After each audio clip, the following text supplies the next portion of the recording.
Hammaga salom. Men Termiz davlat universiteti axborot texnologiyalari fakulteti amaliy matematika yo'nalishi 324-guruh talabasi Yoriyeva Shoira media savodxonlik va axborot madaniyati fanini tayyorlagan taqdimotimni sizlarga taqdim etmoqchiman. Bugungi mavzuimiz elektron ta'limni boshqarish, masofaviy o'qitish, ommaviy onlayn ochiq kurslar, Moodle tizimi. Bu mavzu bo'yicha bizning rejalarimiz quyidagilardan iborat. Birinchi rejamiz masofaviy ta'lim va uni boshqarish tizimlari. Ikkinchi rejamiz masofaviy ta'limni amalga oshirish bosqichlari. Uchinchisi esa ommaviy onlayn ochiq kurslar. To'rtinchi rejamiz Moodle tizimining yaratilishi va asosiy xususiyatlari. Beshinchi rejamiz Moodle platformasining masofaviy ta'limni boshqarish imkoniyatlari va funksiyalari. Oltinchi rejamiz Moodle tizimidagi o'qitish modullari. Masofaviy ta'lim nima? Masofaviy o'qitish nima? Masofaviy o'qitish an'anaviy o'qitishdan qanday farq qiladi? Bu savollarga quyidagilar orqali javob olishimiz mumkin. Masofaviy o'qitish bu o'quv jarayoniga tegishli bo'lgan barcha komponentlar, maqsad, mazmun, usul, shakl, o'qitish vositalari va hokazo, internet texnologiyalarining maxsus vositalari va boshqalar bilan amalga oshiriladigan va talabalarning masofadan turib o'zaro aloqa qilishidir. Demak, masofaviy o'qitishda darsni tushunmaganlarga o'qituvchi alohida tushuntirib o'tirmaydi. Talaba ixtiyoriy vaqtda elektron pochta yoki onlayn tartibda o'qituvchi bilan bog'lanishi va unga ixtiyoriy mavzuga oid savol berishi, ixtiyoriy materialni tushuntirib berishini so'rashi mumkin bo'ladi. Afzalliklari: har qanday joydan o'qish imkoniyati mavjud. Moslashuvchan grafikka ega. O'quv materiallariga istalgan vaqtda murojaat qilishi mumkin. Texnologiyalardan foydalanish orqali interaktiv o'qitish mumkin. Masofaviy ta'limning kamchiliklari: yuzma-yuz muloqotning yo'qligi, o'z-o'zini boshqarish qobiliyatining zarurligi, internet va qurilmalarga bog'liq. Masofaviy ta'limni amalga oshirish bosqichlari quyidagilardan iborat. Birinchi bosqichimiz bu tayyorlov bosqichi hisoblanadi. Texnik infratuzilmalarni yaratish, kompyuterlar, internet serverlar, platformani tanlash, Moodle, Google Classroom, Teams va boshqalar. Ta'lim dasturlarini masofaviy shakllarga moslashtirish. Ikkinchi bosqichimiz platformani joriy etish, onlayn platformani ishga tushirish, foydalanuvchilarni ro'yxatdan o'tkazish, dars jadvalini tuzish va joylashtirish.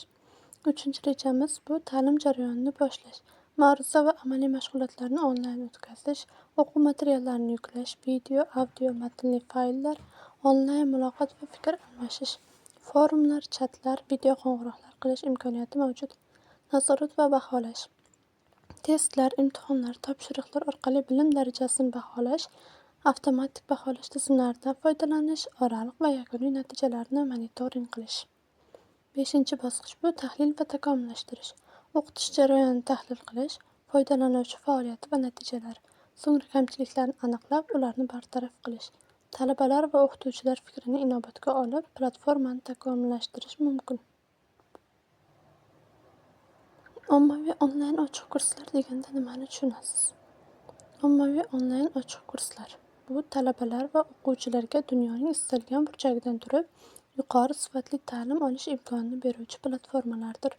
Ushbu kurslar ilmiy va kasbiy malaka oshirishni osonlashtirib, bir vaqtning o'zida dunyo bo'ylab millionlab o'quvchilarga xizmat qiladi. MOOC konsepti bu 2008-yilda AQShda ta'lim texnologiyalari mutaxassislari tomonidan ishlab chiqilgan bo'lib, tez orada global ta'lim tarmog'ining ajralmas qismiga aylanadi.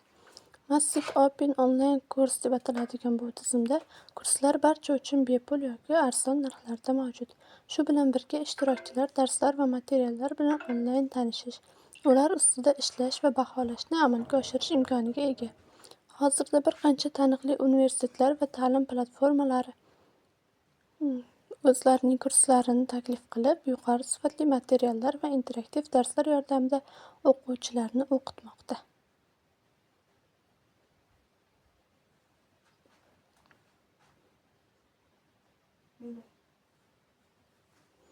Mashhur kurs yo'nalishlari. Yo'nalishlar va tavsiya qilinadigan platformalar. Yo'nalishlar bilan tanishtirib o'tsak, dasturlash IT. Ikkinchi yo'nalishimiz tadbirkorlik va biznes. Uchinchi yo'nalishimiz esa psixologiya. To'rtinchi yo'nalishimiz sun'iy intellekt, beshinchi yo'nalishimiz ingliz tili, oltinchisi esa biologiya, kimyo, yettinchisi esa pedagogika. Tavsiya qilinadigan platformalar esa quyidagilardan iborat.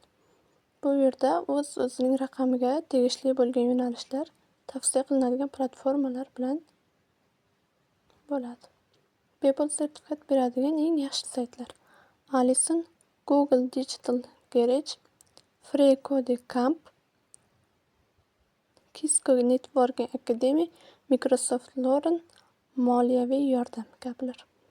Moodle tizimining yaratilishi.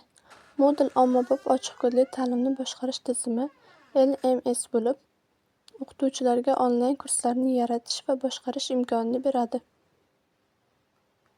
U birinchi marta 2002-yilda chiqarilgan va o'shandan beri dunyoning ko'plab ta'lim muassasalari tomonidan qo'llanilgan. Moodle o'qitish va o'rganishni qo'llab-quvvatlash uchun bir qator xususiyatlarni, jumladan kurs mazmunini yaratish va yetkazib berish, muloqot va hamkorlik, baholar va baholash tizimi hamda talabalar o'zlashtirish darajasini kuzatish vositalarini taqdim etadi.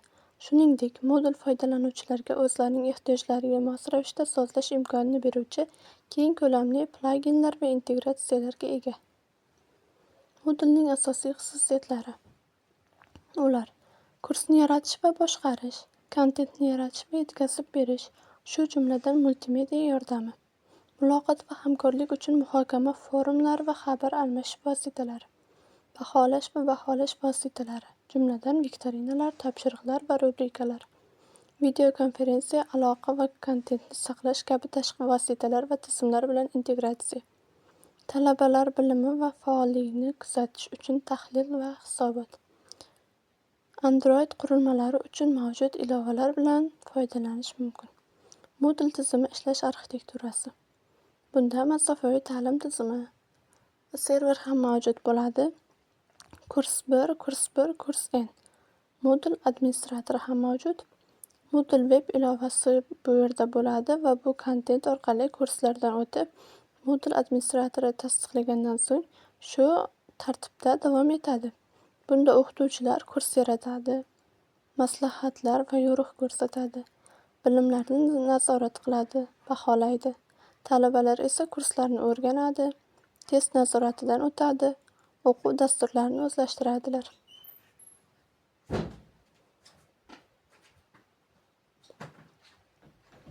Moodle tizimining afzalliklari. Birinchisi, bu bepul va ochiq manbali, hech qanday litsenziya xarajatlari yo'q. Ikkinchisi, o'zbek tiliga moslashtirilgan versiyalari ko'p. Uchinchisi, ko'p funksiyali test, forum, chat, baholash va dars materiallari va hokazolar mavjud. To'rtinchisi, ko'p foydalanuvchiga xizmat qila oladi, ommaviy ta'lim uchun mos. Beshinchisi, o'quv jarayonini avtomatlashtiradi. Testlarni baholash jarayonlari avtomatik tarzda bajariladi. Moodle tizimining kamchiliklari. Texnik sozlash uchun mutaxassis kerak. Tizimni o'rnatish va boshqarish biroz murakkab hisoblanadi. Ikkinchisi esa internetga bog'liqlik. Barqaror internet bo'lmagan joyda foydalanish biroz qiyin bo'ladi. Mobil interfeysi to'liq qulay emas. Ba'zida kompyuterda ishlash osonroq hisoblanadi. To'rtinchisi esa ba'zi foydalanuvchilar uchun chalkash interfeys hisoblanadi. Bu ayniqsa yangi foydalanuvchilar uchun. LMS Moodle tizimlari masofaviy ta'lim jarayonini tashkil etishda quyidagi funksiyalarni o'z ichiga oladilar. O'quvchilarni, o'qituvchilarni, kurs yaratuvchi, pedagoglarni va boshqalarni ro'yxatga olishi, foydalanuvchilarni o'quv kurslaridan chetlashtirish, o'quvchilarning mustaqil ta'lim olishi mumkin, muhit yaratishi mumkin. O'quvchi va o'qituvchilarning o'zaro individual yoki guruh bo'lib, hamkorlikda ishlashini tashkil etish, guruhlar yaratish va ularni boshqarish, oraliq, joriy va yakuniy nazoratlarni takomillashtirish va elektron nazorat turlarini yaratish.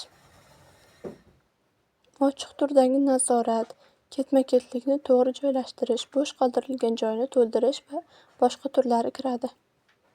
Har xil turdagi ijtimoiy so'rovlar tashkillashtirish, o'quvchilarning bilim darajasini monitoring qilish mumkin. Sertifikatlar, diplomlar berish imkoniyati mavjud. Elektron axborot resurslarini elektron kutubxonalar tashkillashtirish mumkin. Elektron o'quv resurslarini eksport, import qilish imkoniyatlari ham mavjud.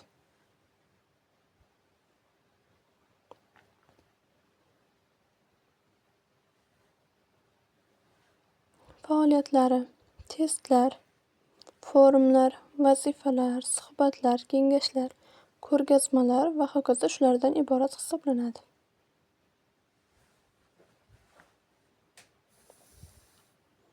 Talabalar Moodle kurslarida o'qib, test topshiradi, mustaqil ishlarni bajaradi.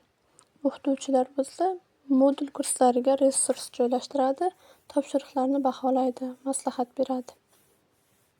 Resurslar, fayllar. O'qituvchi talabalar bilan fayllar, hujjatlar va boshqa materiallarni bo'lishishi mumkin. Veb sahifalar. O'qituvchi o'quvchilar uchun veb sahifa yaratishi mumkin. URL. Tashqi veb sahifalarga havolalar yaratish mumkin. Ko'rsatuvlar matnli yoki boshqa shaklda taqdimotlar qilish mumkin. E'tiboringiz uchun rahmat.